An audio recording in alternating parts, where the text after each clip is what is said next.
یا اللہ میں نے ہاتھ نیچے نہیں کرنے جب تک آپ نے میری دعا قبول نہیں کرنی. مجھے پتہ ہے آپ ہر چیز پہ قادر ہیں, مجھے پتہ ہے آپ ہر کام کو پورا کرنے والے ہیں. آپ کے لیے تو کن کہنا ہے, صرف کن کہنے کی دیر ہے میری بگڑی بن جانی. آپ پہ تو کچھ بھی نہیں جانا. آپ تو آسمانوں اور زمین کے تمام مخلوقات کو نوازیں, انسانوں اور جنات کو تمام کو ایک میدان میں کھڑا کر لیں, ان سب کی خواہشات پوری کریں اول سے آخر کی.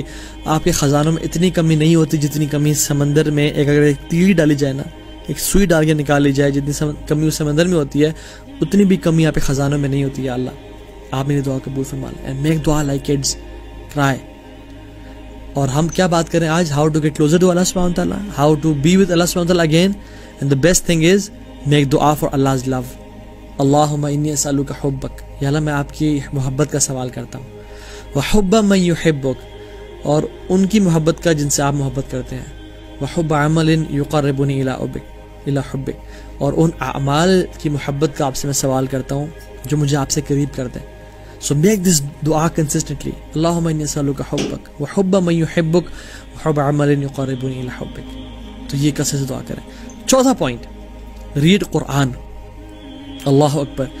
قرآن ایک ایسی نعمت ہے کہ جو انسان کے ایمان کو فوراً سے ایلیویٹ کر دیتی ہے اور انسان کو گائیڈنس پہ لے جاتی ہے. انفارچونیٹلی ہمارا قرآن سے تعلق کوئی نہیں ہے. اللہ تعالیٰ مومنوں کے بارے میں کہتے ہیں, اگر تو ہم مومن ہیں تو پھر اپنے پہ فٹ کر لیں, بشارت ہو. یہ بڑا لٹمس ٹیسٹ ہے یہ جو آیت ہے قرآن کی, سورہ فرقان کی. انما المؤمنون الذین اذا ذکر اللہ وجلت قلوبہم وَإِذَا تُلِيَتْ عَلَيْهِمْ آيَاتُهُ زَادَتْهُمْ إِيمَانًا وَعَلَىٰ رَبِّهِمْ يَتَوَكَّلُونَ.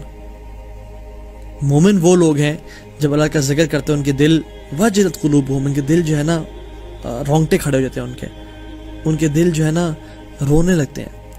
وَإِذَا تُلِيَتْ عَلَيْهِمْ آيَاتُهُ زَادَتْهُمْ إِيمَانًا, اور جب اللہ تعالیٰ کی آیات کی تلاوت کرتے ہیں ان کا ایمان بڑھ جاتا ہے. زَادَتْهُمْ إِيمَانًا, ان کا ایمان انکریز کر جاتا ہے. وَعَلَىٰ رَبِّهِمْ يَتَوَكَّلُونَ, اور پھر آپ توکل کرتے ہیں. الذين يقيمون الصلاة ومما رزقناهم ينفقون اولئك هم المؤمنون حقا. یہ سچے پکے ٹھکے مومن ہیں. لهم درجات عند ربهم ومغفرة ورزق کریم. ان کے لیے درجات ہیں, ان کے لیے مغفرت ہے, ان کے لیے بڑے بڑے رزق ہم نے تیار کر کے رکھے ہیں. تو ہم لوگ قرآن کی تلاوت کیوں نہیں کرتے, اور اگر کرتے ہیں تو سارا کا سارا قرآن پڑھ لیتے ہیں لیکن ہمارا ایمان تازہ کیوں نہیں ہوتا. We are missing the point. ہم قرآن کو سمجھتے نہیں ہیں. افلا یتدبرون القرآن ام علی قلوبہم اقفالها, وہ قرآن پہ تدبر نہیں کرتے, ان کے دلوں پہ کیا تالے پڑ گئے. تو we need to focus on قرآن. سلف صالحین رحمہ اللہ کہا کرتے تھے کہ جب ہمارا دل چاہتا ہے کہ ہم اللہ تعالیٰ سے باتیں کریں, ہم نماز پڑھنا شروع کر دیتے ہیں. اور ہم جب ہمارا دل چاہتا ہے اللہ تعالیٰ ہم سے باتیں کرے اور مجھے میری لائف کے بارے میں بتائے اور گائیڈ کرے, تو ہم قرآن پڑھنا شروع کر دیتے ہیں. ہم لوگ یہ بڑا مس کر رہے ہیں. ایون عربی نہیں بھی آتی, پہلی بات تو عربی سیکھیں اور کثرت سے سیکھیں, مطلب یہ کہ امیجیٹلی سیکھیں. اگر نہیں بھی آتی تو اس کو ترجمے سے پڑھیں. ایک شیخ سے پوچھا گیا, شیخ صحابہ کا تعلق قرآن سے کیسا تھا؟ شیخ نے بڑا سادہ سا جواب دیا اور بڑا ریلیٹیبل جواب دیا. کہا کہ جس طرح آپ کا تعلق واٹس ایپ سے ہے, جس کا آپ کا تعلق واٹس ایپ سے یا انسٹاگرام سے ہے, کچھ کا ٹویٹر سے ہے, کچھ کا فیس بک سے ہے. جتنا آپ اوپن واٹس ایپ کرتے ہیں فریکوینٹلی, جتنا آپ فریکوینٹلی اپنا ٹویٹر یا واٹس ایپ یا انسٹاگرام اوپن کرتے ہیں, اتنا فریکوینٹلی صحابہ قرآن اوپن کیا کرتے تھے. اور کتنی شرم کی بات ہے کہ واٹس ایپ فیس بک کے ساتھ ہی قرآن کی اپلیکیشن ہوتی ہے. مہینے گزر جاتے ہیں, ہم اس کو کلک نہیں کرتے اور ہم ان کو کلک کرتے ہیں. قرآن شکایت کر رہا ہے قیامت کے دن ہماری. حالانکہ فرمایا خیرکم من تعلم القرآن وعلمہ, تمہیں سے بہترین وہ ہے جو سیکھے اور سکھائے. اور آپ کو پتہ ہے جو قرآن کو اپنا حصہ بناتے ہیں لائف کا اور کو سمجھتے ہیں, وہ اتنا اللہ سے ڈیپ کنیکشن اور کلوز فیل کرتے ہیں. اللہ تعالیٰ نے ان کو اپنی فیملی کہا ہے. اللہ جل وعلا نے ان کو اپنی فیملی قرار دی ہے. اللہ کی فرمایا ان اللہ اہلین من الناس, اللہ تعالیٰ کی کچھ فیملیز ہیں لوگوں میں سے. قالوا یا رسول اللہ من ہم, کون ہے وہ لوگ یا رسول اللہ؟ انہوں نے کہا ہم اہل القرآن و خاصہ, اہل القرآن اہل اللہ و خاصہ, کہ جو اہل القرآن ہے یہ اہل اللہ ہے, یہ اللہ تعالیٰ کے فیملی والے ہیں. اس کا مطلب یہ بالکل نہیں ہے کہ والعیاذ باللہ کہ اللہ تعالیٰ نے لم یلد ولم یولد, لیکن اللہ تعالیٰ نے ان کو ایک طرح سے عزت اور توقیر بخشی کہ یہ میرے قریبی لوگ ہیں. اہل القرآن و خاصہ, جو قرآن والے ہیں, جو قرآن کو پڑھ کے رکھتے ہیں اور جو قرآن کو ریشم کے لباس میں لپیٹ کے اور چوم کے اور الماری کے پیچھے اوپر ڈال دے اور اس میں مٹی پڑی رہا کھولے نا، یہ اصل بے ادبی ہے قرآن کی. اور اللہ کے نبی صلی اللہ علیہ وسلم قیامت کے دن شکایت کریں گے، وقال رسول یا رب انی قوم اتخذوا هذا القرآن مہجورا، بے شک میری قوم نے قرآن سے ہجرت کر لی تھی، قرآن کو چھوڑ دیا تھا. ہم لوگ کیا سمجھتے ہیں قرآن پہ پیٹ کرنا جی بڑی بے ادبی ہے، بڑی بے ادبی، قرآن کو پاکٹ میں ڈالنا بڑی بے ادبی ہے. اصل بے ادبی پتہ ہے کیا ہے؟ قرآن کو الماری میں اوپر رکھ دینا کبڈ میں، اور اس کو دن گزر جائے کھولنا ہی نہ، ہفتے گزر جائیں کھولنا ہی نہ، یہ اصل بے ادبی ہے. تو اس لیے بے شک پاکٹ میں ڈالیں، احترام کریں، بے شک کمرے میں رکھیں، اپنے پاس رکھیں، لیکن اس کو جو ہے نا اس کو پڑھنا نہ چھوڑیں. یہ اصل قرآن کی بے ادبی ہے. کیونکہ قیامت کے دن کیا ہوگا؟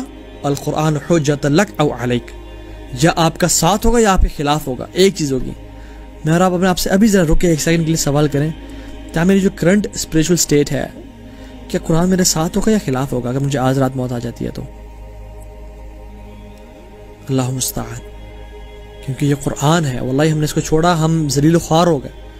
ان اللہ یرفع بهذا الكتاب اقواما ویضع به آخرین. اللہ تعالیٰ اس کتاب کے ذریعے قوموں کو اٹھاتے ہیں اور اس کتاب کے ذریعے قوموں کو گراتے ہیں. صحیح مسلم کی روایت ہے. تو قرآن کو اپنا ساتھی بنائیں، اس کو ٹائم دیں، اس کو اردو میں ٹرانسلیشن ساتھ پڑھیں. آپ یقین جانیں you will feel amazed, you will feel out of this world. آپ کا ایمان ایسے بوسٹ اسٹیرائڈ پہ آ جائے گا انشاءاللہ تعالیٰ. 5th point is choose your friends wisely. اپنے اچھے دوست چوز کریں. ڈونٹ بی فرام دوز جو کہ ویک ہوں، اور برے دوستوں میں آپ ایک کول ایسوسیشن رکھنے کے لیے برے دوستوں میں رہیں اور اپنے دین کو برباد کر دیں. عقبہ بن ابی معیط، یہ ایک شخص تھا جو کہ کافر تھا. اس نے اللہ کے نبی صلی اللہ علیہ وسلم کو کھانے کی دعوت دی. تو رسول صلی اللہ علیہ وسلم کے صحابہ نے کہا کہ اللہ کے نبی صلی اللہ علیہ وسلم صرف اس کے پاس جاتے ہیں جو کہ کلمہ گو ہو، مطلب اس کے پاس آئیں گے، اگر تم کلمہ پڑھ لیتے ہو پھر تمہاری دعوت قبول کریں گے. ویسے تو اللہ کے نبی صلی اللہ علیہ وسلم نے یہودیوں کی بھی دعوت قبول کی، لیکن سنس شروع کے ٹائم کی بات ہے تو صحابہ نے کہا کہ تم کلمہ پڑھ لیتے ہو ایز اداوا، کہ شاید اسی وجہ سے کلمہ پڑھ لے اور اسلام میں قریب آ جائے. تو نے کہا اللہ کے نبی تمہارے گھر آ جائیں گے صلی اللہ علیہ وسلم. تو وہ جب رسول اللہ صلی اللہ علیہ وسلم آ گئے تو انہیں پوچھا تم کیا کلمہ پڑھتے ہو؟ انہوں نے کہا اشہد اللہ الہ الا اللہ واشہد ان محمد رسول اللہ. وہ بڑے خوش ہوئے، انہیں کھانا کھا لیا اور چلے گئے. تو اس کا ایک بہت برا دوست تھا امیہ بن خلف، وہ بھی کافر تھا. تو اس نے کہا کہ میں نے سنا کہ تم نے کلمہ پڑھ لیا اور تم والعیاذ محمد صلی اللہ علیہ وسلم کے ساتھی ہو گئے ہو. تو اس نے کہا نہیں، میں نے ان کو ایسے راضی کرنے کے لیے پڑھا تھا، ان کو کرٹسی کی طرف سے کہیں وہ میرے گھر آئیں اور واپس مڑ کے نہ چلے جائیں. تو اس نے کہا نہیں، ہم نہیں مانیں گے، ہم تمہیں اپنی کمپنی میں نہیں رکھیں گے. اگر تم ہماری کمپنی میں رہنا چاہتے ہو تو ایک برا فعل اس نے بتایا اور کہا کہ جا کے رسول اللہ صلی اللہ علیہ وسلم کے چہرے مبارک پر اس نے کہا کہ تم جا کے سپٹ کرو، استغفر اللہ. اس سے تو رسول اللہ نہیں کہا، اس نے کہا محمد کے چہرے پہ جا کے تم ایسا کام کرو. تو since he wanted to be in that company and that cool association، وہ ڈرپوک تھا تو اس نے استغفر اللہ سے ہی کام کیا. تب انہوں نے اس کو اپنا ساتھی بنایا. اور پھر جبریل امین قرآن لے کے نازل ہوئے اور کہا یقول یا لیتنی اتخذت مع رسول سبیلا. یہ شخص امیہ بن خلف کیا کہے گا قیامت کے دن؟ یا لیتنی اتخذت مع رسول سبیلا، کاش میں اللہ کے رسول کے راستے پہ چل پڑتا، اسلام قبول کر لیتا اور میں اللہ کے رسول کے ساتھی ہوتا. یا ویلتا لیتنی لم اتخذ فلان خلیلا، کاش میں اس فلاں کو دوست نہ بناتا، کاش میں اس کو اپنا دوست نہ بناتا. یہ امیہ بن خلف کے بارے میں کہے گا. اور ہمارے شیخ فرماتے ہیں کہ there will be billions of عقبہ بن ابی معیط saying this to billions and billions of امیہ بن خلف. آپ دیکھیں کہیں آپ تو ایسے نہیں کر رہے کہ اپنے برے دوستوں کی وجہ سے پارٹیز میں تو نہیں جا رہے، ڈرگز میں تو نہیں جا رہے، لڑکیوں میں تو نہیں پڑھ رہے، جھوٹ تو نہیں بولتے، یا زبان کا برا استعمال تو نہیں کر رہے. کیوں قیامت کے دن الاخلاء یومئذ بعضهم لبعض عدو الا المتقین. قریبی دوست الاخلاء یومئذ بعضهم لبعض عدو الا المتقین، یہ آپس میں قریبی دوست دشمن ہوں گے، شدید دشمن، الا المتقین، ایکسپٹ وہ لوگ جو نیک اور تقوی کی بنا پہ جن کی دوستی تھی.